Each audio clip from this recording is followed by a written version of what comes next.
Today we are going to see the topic writing of questions. The next step after the finalization of the blueprint is writing appropriate question in accordance with the broad parameters set out in the blueprint. So ஒரு blue print முடிச்சதுக்கப்புறம் அடுத்த step என்ன அப்படின்னா அதை கொஸ்டின்ஸை வந்து right பண்ணுறது தான். அந்த பேராமீட்டர்ஸ் ப்ளூ பிரிண்டில் செட் பண்ணபடி கொஸ்டின்ஸை ரைட் பண்ணுறது. One should take a small block of the blueprint at a time and write out the required question. So ஒரு பார்ட்டாக வந்து அதாவது இல்லை ஒரு பிளாக்காக வந்து ப்ளூ பிரிண்ட்ஸ்லேருந்து எடுத்து அந்த கொஸ்டின்ஸை வந்து ரெடி பண்ணணும். thus for each block of blueprint which is filled in questions have got to be written one by one. So ஒரு பிளாக்கையும் எடுத்து அந்த கொஸ்டின்ஸை ஒன் பை ஒன்னாக வந்து ரைட் பண்ணணும். once it is done we have all the questions meeting the necessary requirement laid down in the blueprint. So ஒரு தடவை எல்லாம் முடிச்சதுக்கப்புறம் ப்ளூ பிரிண்டில் சொன்ன மாதிரி கொஸ்டின்ஸ் எடுத்துருக்கோமாங்கிறத செக் பண்ணணும். While selecting each small block for writing a question, you can proceed in several ways. So ஒரு black எடுக்கும்போது இந்த ஃபாலோயிங் வேஸில் வந்து ப்ரொசீட் பண்ணலாம். either writing all questions one by one belonging to one objective at the time, that is knowledge or understanding or application, followed by other objectives. So ஒரு அப்ஜெக்டிவும் ஒரு கொஸ்டினையும் அந்த அப்ஜெக்டிவ்ஸ்க்கு தகுந்த மாதிரி வந்து எழுதலாம். by taking up questions according to their form or type, that is essay type followed by short answers or very short answers type or in any other order. இல்லை அந்த order wise SA type, short answers, very short answers, so இந்த டைப்பில் வந்து ready பண்ணலாம் கொஸ்டின்ஸை. By writing questions for unit of the syllabus or portion to be covered by the test at the time. Each approach has its advantage and disadvantage too. So ஒரு பார்ட்லேயும் அட்வான்டேஜஸும் இருக்குது, டிஸ்அட்வான்டேஜஸும் இருக்குது. யூனிட் வைஸ் இல்லை syllabus wise வந்து questions வந்து ready பண்ணும்போது respective of the method followed the questions have to be arranged in a logical sequence. So methods follow பண்ணுறதெல்லாம் விட்டுட்டு அதை வந்து ஒரு லாஜிக்கல் ஆர்டரில் வந்து கொஸ்டின் வந்து செட் பண்ணணும். there are mainly 3 kinds of questions. மொத்தம் 3 kinds of questions இருக்குது: essay, short answers and objective type. First we see about short answer question. Short answer question generally require exact answers and although taking many forms they share the following distinctive features. So இதுக்கு வந்து exact answers வந்து short ஆன்சர்ஸ்க்கு கொடுக்கணும்.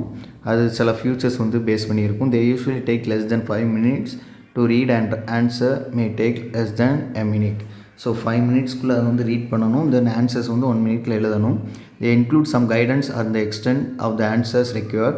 Example, the size of answer, space or specific instruction such as in not more than 20 words. So அதை வந்து 20 wordsக்குள்ளே எழுதணும். அதை வந்து கரெக்டாக அந்த சைஸ் ஆஃப் த ஆன்சர்ஸ் வந்து இருக்கணும் அப்படின்னு வந்து சொல்லியிருக்காங்க. The answer is supplied by the people, not preselected as in objective questions. So answers வந்து அப்ஜெக்டிவ் டைப் கிடையாது, பீப்புள் அதாவது எழுதுகிறவங்க தான் வந்து அந்த ஆன்சர்ஸ் எழுதணும். They can be grouped into 2 broad categories, extended answers and insert and completion. So அதில் 2 types of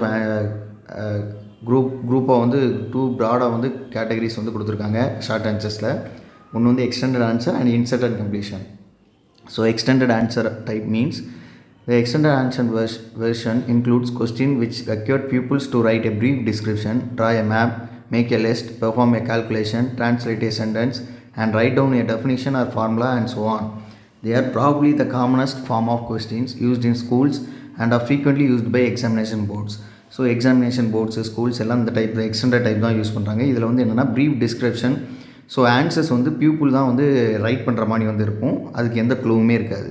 examples வந்து give the titles of 2 novels of Premchand and for each the relate to 3 principal characters. So இப்படி வந்து questions கேட்டிருந்தாங்கன்னா அதுக்கு title கேரக்டர்ஸ்னால் அவங்க தான் எழுதணும். தென் title கேரக்டர்ஸ்னால் அவங்க வந்து ஆன்சர்ஸ் எழுத வேண்டியது இருக்கும். Describe briefly 2 factors which contribute to the outbreak of First World War. Do not write more than 30 words about each factor. So என்ன ஃபேக்டர்ஸை பற்றி வந்து எழுதுங்க அப்படின்னு சொன்னால் இந்த கொஸ்டின்ஸ்லாம் வந்து அவங்க தான் வந்து ஆன்சர்ஸ் எழுதுகிற மாதிரி இருக்கும். தென் name the 2 types of chemical compound which combine to form salts and then name one inorganic and one organic salt. So இதுக்கெலாம் வந்து சாய்ஸ் கிடையாது, அப்ஜெக்டிவ் கிடையாது, அவங்க தான் வந்து ஆன்சர்ஸ் எழுதுகிற மாதிரி இருக்கும். தென் கம்ப்ளீஷன் டைப். இதே கம்ப்ளீஷன் டைப் அப்படின்னா the commonest form of completion question is one where the pupil is required to add 1 or 2 words to complete an incomplete statement correctly. Where the missing word are in the body of the statement and to be completed it is usually called an insert type. So insert type எப்படி இருக்குன்னா கொஸ்டின்ஸில் 1 or 2 words தான் வந்து இவங்க insert பண்ணுற மாதிரி இருக்கும், ஆன்சர்ஸாக வந்து இருக்கும். அந்த ஆன்சர்ஸுமே வந்து அவங்க வந்து கீழே வந்து ஆப்ஷன்ஸில் கொடுத்துருக்கிற மாதிரி வந்து கொடுத்துருப்பாங்க. A completion type is where the words are recorded at the end of the statement. The use of insert or completion questions is not, however, limited to written statements and can be used to prepare extremely good question based on incomplete maps, drawings, diagrams, formulas, calculation and the like. So இதே மாதிரி வந்து ஒரு questions maps, incomplete drawings, diagrams, so இதே மாதிரி வந்து use பண்ணி இதே மாதிரி கொஷின்ஸை வந்து அந்த கம்ப்ளீஷன் டைப்பில் வந்து யூஸ் பண்ணுவாங்க. Example, in the human eye, light enters the dash which is surrounded by a part called the dash. As the amount of light increases, this part dash but dash again when the amount of light decreases. On reaching the dash at the back of the eye, the light stimulates two types of nerve cells called dash and dash. So இதே மாதிரி வந்து பர்ஃபெக்டாக ஒரு question கொடுத்து அதில் வந்து ஆன்சர்ஸ்குள்ள அந்த கீவேர்ட்ஸை மட்டும் வந்து இல்லாமல் கொடுத்துருப்பாங்க. அதை வந்து ப்ராக்கெட்ஸில் இருக்கும், அதை எடுத்து எழுதுகிற மாதிரி இருக்கும். இதை தான் வந்து கம்ப்ளீஷன் டைப் அப்படின்னு வந்து சொல்கிறாங்க. So then objective type questions. So objective type questions பார்த்தோம் அப்படின்னா, simply and objective type question is one which is free from any subjective bias. So subjective அப்படின்னா இவங்களே வந்து ஃபுல்லாக வந்து ஆன்சர்ஸை கண்டுபிடிச்சி எழுதுகிற மாதிரி வந்து இருக்கும். அப்ஜெக்டிவ் அப்படிங்கும்போது அதுக்கு exact opposite, either from the tester R the marker. அவங்க வந்து சப்ஜெக்டிவ் பயாஸேவே இருக்காது, 4 ஆப்ஷன்ஸ் இருக்கும், அதில் வந்து அவங்க ஏதாவது ஒன்று சூஸ் பண்ணுற மாதிரி வந்து இருக்கும். Confusing is education jargon. The objective usually means not subjective. So objective அப்படிங்கிறதே வந்து நாட் சப்ஜெக்டிவ் அப்படிங்கிறது தான் meaning. While the noun objective usually means and aim or goal or intention. So objective வந்து ஒரு எய்ம் இல்லை கோல், வந்து ஒரு இன்டென்ஷன் அப்படிங்கிற மீனிங்கில் தான் வந்து இருக்கும். The subjection is not about course, objectives, aim, intended learning outcomes, etc. But about testing which is free from subjective elements, there can only be one right or objective answers to an objective question. So ஒரு objective questions இருக்குது அப்படின்னா அதுக்கு கட்டாயம் வந்து ஒரு right answers தான் இருக்கும். ஆனால் மீதி இருக்கிற 4மே வந்து அதுக்கு சம்மந்தமாக, அது ரிலேட்டடாக இல்லை கன்ஃபியூஸ் பண்ணுற மாதிரி வந்து கொடுத்துருப்பாங்க. Objective questions can take various forms but invariably they require brief answers with little or no writing. So இது வந்து வேரியஸ் ஃபார்ம்ஸில் வந்து அப்ஜெக்டிவ் கொஸ்டின்ஸ் இருக்குது. ஆனால் அதில் வந்து எந்த ப்ரீஃப் ஆன்சர்ஸோ இல்லை ரைட்டிங்கோ வந்து இருக்காது. A simple tick R a quick oral answer maybe ஏன்னா ஒரு டிக் பண்ணுற மாதிரி இருக்கும், இல்லை சிம்பிளாக வந்து ஒரு ஓரல் ஆன்சர்ஸ் வந்து இருக்கும். Simply recall. The most common used objective type question by teachers as part of their day to day teaching simply recall. So simply recall அப்படின்னு சொல்லிட்டு அவங்க வந்து நடந்ததை வந்து சொல்லிட்டு ஏதாவது ஒரு கொஸ்டின்ஸ் வந்து கேட்குற மாதிரி இருக்கும். இது வந்து objective type. The teacher ask a short question, ஒரு சின்ன கொஸ்டின் கேட்பாங்க, எக்ஸ்பெக்டிங் எ quick one word answer. So ஒரு ரீகால் அப்படின்னு சொல்லிட்டு என்ன நடந்துச்சு அப்படின்னு ஒரு டீச்சர் வந்து எக்ஸ்பிளைன் பண்ணுறாங்கன்னா இதுக்கு ஆன்சர் என்னது, எத்தனை கேரக்டர்ஸ் வந்தது, who are all the characters. So simply the teacher exacting the one word answers, ஒரு ஒன் வேர்ட் ஆன்சர் இல்லை சிம்பிள் ஸ்டேட்மெண்ட்டாக வந்து இருக்கும். Let us have a look at some example. Direct question. So அதுக்கு examples பார்த்தோம்னா direct question. After which battle was the Mughal empire established in India. So என்ன பேட்டிலில் வந்து முகல் எம்பையர் வந்து இந்தியாவில் எஸ்டாப்ளிஷ் ஆனதுன்னா எக்ஸப்ட் ஆன்சர் வந்து first battle of Panipat. So ஒரு 4 ஆப்ஷன்ஸ் கொடுத்து அதில் ஃபர்ஸ்ட் பேட்டில் ஆஃப் பானிபட் அப்படிங்கிறது இருக்கும், அதை வந்து நம்ம டிக் பண்ணுற மாதிரி இருக்கும். Then incomplete statement. A writer called Jane wrote dash pride and prejudice. So expected answer வந்து ஆஸ்டன்ட். ஸோ இதே மாதிரியும் வந்து கொடுத்துட்டு 4 ஆப்ஷன்ஸ் வந்து கொடுத்துருப்பாங்க. Then achievement test. So achievement test learners evaluation group under this heading choice response. So ஒரு லேர்னரோட evaluation அவரை மதிப்பீடு பண்ணுறது வந்து ஒரு ஹெட்டிங்கில் சாய்ஸ் அண்ட் ரெஸ்பான்ஸ் அப்படிங்கிற ஹெட்டிங்கில் வந்து கொடுத்துருப்பாங்க. This may be subdivided into 3 categories: multiple choices, true or false, matching block. We will now discuss this one by one. So achievement டெஸ்ட்டில் 3 டைப்பாக வந்து அந்த டெஸ்ட்டை வந்து நடத்துவாங்க. அதை வந்து எவாலுவேட் பண்ணுறாங்க லேர்னரை. சாய்ஸ் அண்ட் ரெஸ்பான்ஸ், அவங்களோட சாய்ஸ் இல்லை வந்து ரெஸ்பான்ஸை பொறுத்து வந்து எவாலுவேட் பண்ணுறாங்க அச்சீவ்மெண்ட் டெஸ்ட்டில்.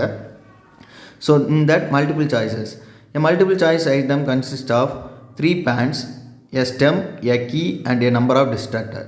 ஸோ மல்டிபிள் சாய்ஸ் கொஸ்டின்ஸில் வந்து 3 பேன்ஸ் வந்து இருக்கும், ஒரு 3 கேட்டகரிக்கு கொடுத்துருக்காங்க. A stem, a key and number of distractors. Distractor அப்படின்னா நம்மளை வந்து தசை திருப்புறதுக்கு. The key and the distractor together are often referred to as options. So கீயும் டிஸ்ட்ராக்டரும் தான் ஆப்ஷன்ஸ் அப்படின்னு வந்து சொல்லுவாங்க. A stem can either a direct question be an incomplete statement. ஒரு ஸ்டெம் அப்படிங்கிறது வந்து அந்த கொஸ்டினாக இருக்கலாம். அந்த கொஸ்டினில் வந்து ஒன்று டேரக்ட் கொஸ்டினாக இருக்கும், இல்லை வந்து இன்கம்ப்ளீட் ஸ்டேட்மெண்ட்டாக இருக்கும். ஒரு ஸ்டேட்மெண்ட்டை இன்கம்ப்ளீட்டாக இருக்கிற மாதிரி இருக்கும். A key is the correct answer. இதில் கீ அப்படிங்கிறது 3 இது தான் சொன்னேன். A stem, a key and a number of distractor. Stem அப்படிங்கிறது கொஸ்டின், அது வந்து டேரக்ட் கொஸ்டினாக இருக்கலாம், இல்லை இன்கம்ப்ளீட் கொஸ்டினாக இருக்கலாம். A key is the correct answer. Key வந்து கரெக்ட் ஆன்சர். அந்த distractor are possible but incorrect answer. ஆனால் டிஸ்ட்ராக்டர்ஸ் வந்து பாசிபிள் ஆன்சர்ஸாக இருக்கும், ஆனால் இன்கரெக்ட் ஆன்சர்ஸாக இருக்கும். Some examples of multiple choice questions shown below, which the first one labeled to identify the component. So example direct question, incomplete statement, I dash ஒன்று direct கொஸ்டினாக இருக்கும், இல்லை இன்கம்ப்ளீட் ஸ்டேட்மெண்ட் அப்படின்னா I dash my home work before is arrival. So இதே மாதிரி வந்து இன்கம்ப்ளீட்டாக கொடுத்துருப்பாங்க. தென் incomplete options, so options இன்கம்ப்ளீட்டாக வர மாதிரி கொடுத்துருப்பாங்க. Which expression when completed correctly is the largest state in India in terms of population. So இதே மாதிரி வந்து கொடுத்துருப்பாங்க. தென் த surname of first prime minister of India begins with the alphabet. So இந்த alphabet, so இதே மாதிரி வந்து கேட்டிருப்பாங்க. இது வந்து multiple choice questions. Then true or falls, as its name implies the basic true or false items requires the pupil to select either true or false. So name it self வந்து சொல்லுது true or falls அப்படிங்கிறது தான் வந்து people வந்து choose பண்ணுற மாதிரி இருக்கும். It is usually written in the form of statement which the pupil must decide as being either me or false, or alternative choose between other work pairs relating to the statement such as greater than, less than, plus, minus, often, rarely, same, different and so on. So இதில் வந்து 2 options தான் இருக்கும், இதா அதா அப்படிங்கிற அந்த 2 ஆப்ஷனில் வந்து அவங்கள உண்மை நடக்குமா பொய் நடக்குமா, இல்லை ஆஃப் அனா, ரேரா, ப்ளஸ்ஸா, மைனஸா, கிரேட்டரா, லெஸ் தெனா, இதே மாதிரி வந்து சூஸ் பண்ணுற மாதிரி இருக்கும். It is the possibility offered by these other pairs which make the true or false from a particularly useful one. So ஒரு அதர் பேர்ஸ்லேருந்து இது கரெக்டாக அது கரெக்டாக அப்படிங்கிறத வந்து அவங்கள சூஸ் பண்ணுறா பர்டிகுலராக ஒரு யூஸ்ஃபுல்லாக இருக்கிற மாதிரி இருக்கும் இந்த கொஸ்டின்ஸ் வந்து. Example state whether the following statements are true or false. So 5 statement கொடுத்து அதை வந்து ட்ரூ ஆர் ஃபால்ஸா அப்படின்னு சொல்லி கேட்குறது. Then matching block. The matching block format consists of 2 lists and the pupil is required to correlate correctly one or more entries from one list with one or more entries from the other. So the correct matching by elimination is not possible. So ஒரு side இருக்கிற மேட்சையும் இன்னொரு side இருக்கிற match அப்பையும் இவங்க வந்து relate பண்ணுற மாதிரி இருக்கும். எக்ஸாம்பிள்ஸ் பாருங்கள். Indicate the city in which end of the landmarks in the list 1 is located by completing the match panel given after the list by entering the letter from the list 2. So list 1 and list 2 இந்த side இருக்கிற லேண்ட்மார்க்ஸை இந்த side இருக்கிற லொக்கேஷன்ஸில் வந்து relate பண்ணுற மாதிரி இருக்கும். இதுதான் வந்து மேட்சிங் பிளாக் அப்படின்னு சொல்லுவாங்க. இது வந்து நம்ம சின்ன வயசில் எழுதியிருப்போம்ல அந்த மேட்ச் த ஃபாலோயிங், ஸோ அது கூட சேர்ந்தது தான். That's all. தேங்க்யூ.